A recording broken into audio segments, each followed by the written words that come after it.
கந்தன் கணக்கில் குறைகள் இல்லை, அன்பர்கள் என்றும் அழுவதில்லை, துன்பர்கள் ஆனந்தம் பெறுவதில்லை, இன்பர்கள் வருத்தம் தொடர்வதில்லை.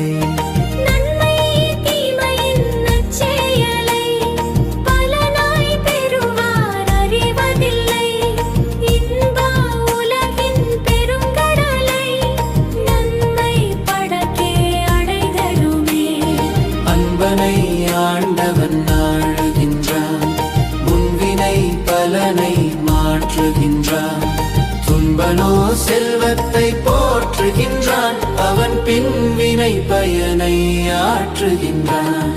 குற்றம் செய்தவன் வாழுகின்றான், குறையே இல்லான் வீழுகின்றான். ஆண்டவன் குமரா, இது என்ன நீ எழுதிய கணக்கில் பிழை?